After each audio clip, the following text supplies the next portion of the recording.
Yes, we've got more in the tank.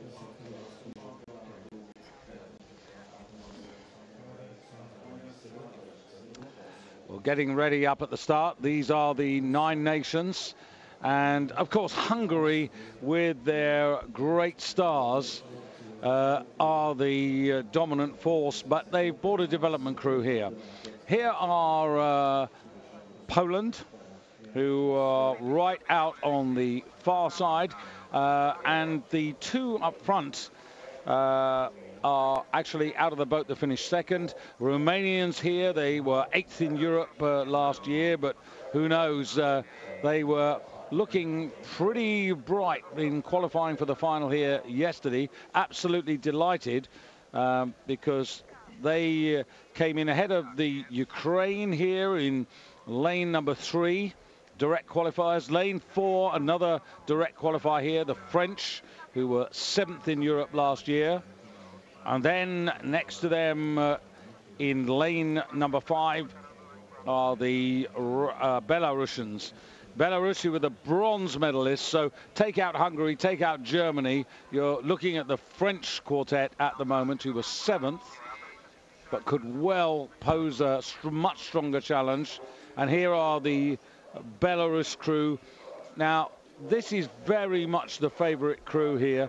They also qualified in 1:32, which is, apart from the Ukrainians, who also had a 1:32 time, 3 or 4 seconds faster than anybody else. The Russians, 6th in Europe, 6th in the world, but 3rd in Europe last season. And now Denmark. Emma Jørgensen and Henrietta Engel Hansen, they're in the bow of that boat, the K2 1,000 meter world champions from Moscow.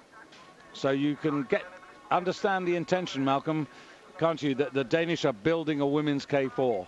Yeah, absolutely, and very young paddler. Jørgensen in the front. She is a fantastically talented young paddler, so we're going to see a lot more of her in the years to come.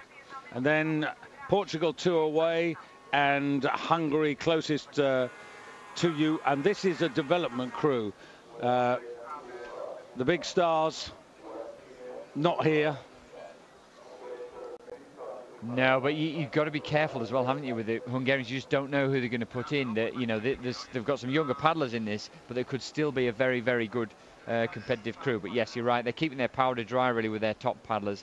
They're back in Hungary, training hard, and they'll come out probably for the one or two of the World Cups. Yeah, including the legendary Katalin Kovac. Yes. Still paddling, still hungry. Yeah, she had a baby last year, and she's back now, isn't she? So, yeah, obviously we'll be expecting great things from her because she's delivered so many times in the past. So, the final of the women's K4 Olympic category over 500 meters. Hungary, their #1 crew, not here. Their development crew at the bottom of your screen, and away we go. And that was just as even as you could get. That was actually, and the start's really important. Remember, it's 500 meters now, so it's a shorter distance, a minute and a half, so 90 seconds. Really flying paddle strokes, so important. They build the stroke rate up. They'll be up at 120, 130 strokes a minute, and it looks like the French actually got away to a very good start. Yeah, they've got some talented paddlers, particularly in the stern of that boat, Sarah Trill. And this crew was 7th, but you're looking at the Belarus crew now, the crew who were bronze medalists at the Worlds, behind Hungary, behind Germany last year. They're in lane number 5, and they're flying. Yeah, they're going really well, actually. It was the Belarusians, my mistake. The French are right up there, but Belarusians looking very strong, really dynamic paddle stroke.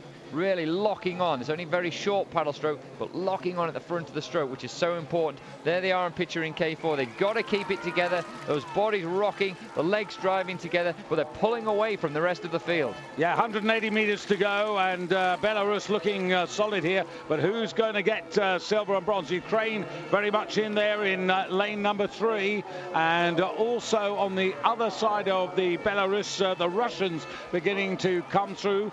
Don't either rule out the Polish on the far side in lane 1, and there's a real burn on here for silver and bronze medals. Still Belarus in the lead, coming to the line now. 5 paddle strokes to go for the Belarus crew, but coming through very quickly. Ukraine probably in second place there, and Russia take the bronze, and just missing out Portugal on the near side.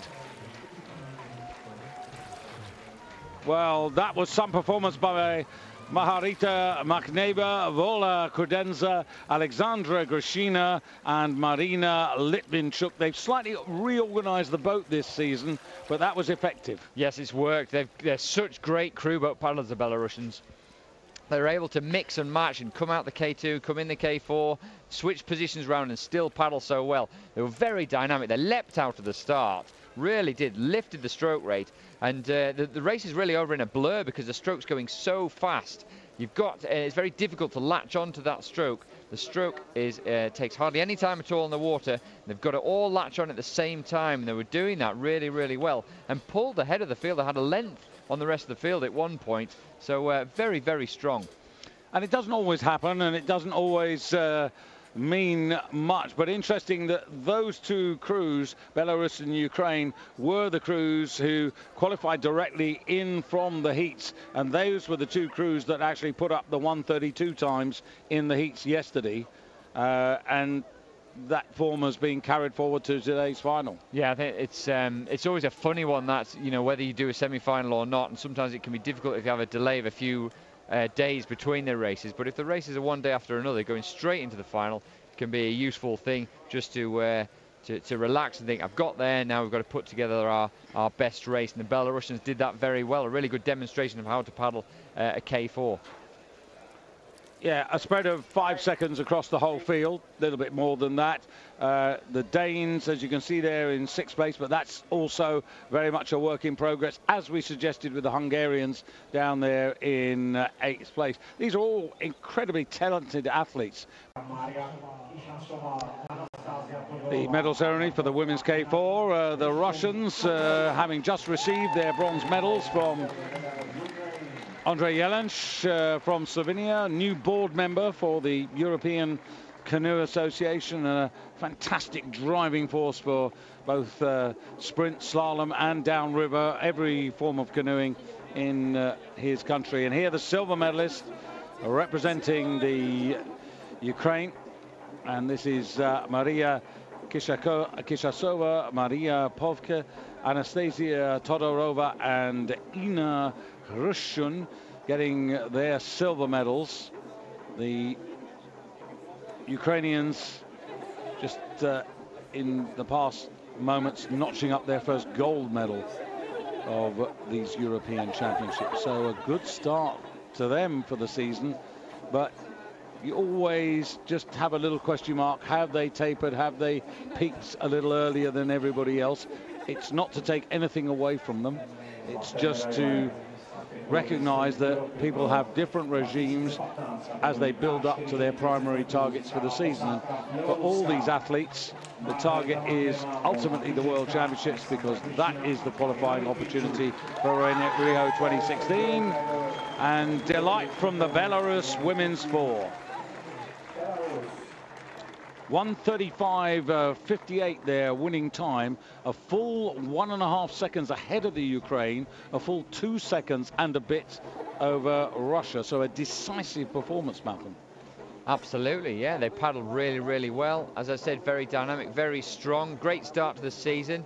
As you've said, we'll wait and see how the season pans out. You know, are they in great shape physically? Have they peaked for this?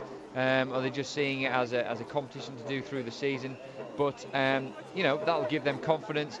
And the great thing about these paddlers is they're interchangeable. They could take one of the paddlers out, put another paddler from a K2 or another K4, and you wouldn't know it. They're very well drilled. They work really well together. And that's important as the season progresses, because if anybody gets injured or their performance drops off, they can put another paddler in, and it won't make much difference to the crew.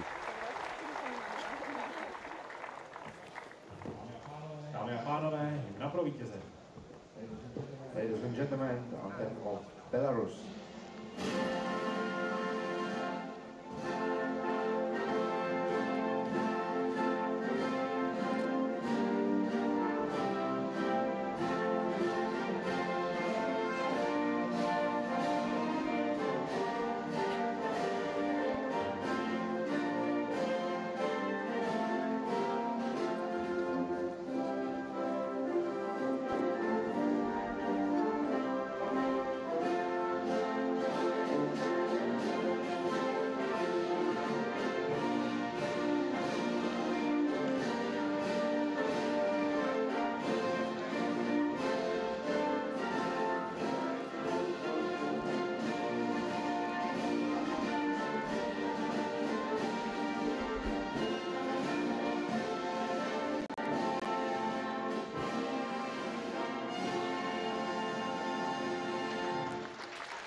Well, as we look forward to the men's K2 1000, just to mention that we'll be bringing you the World Cup sprint regattas from Montemor in Portugal.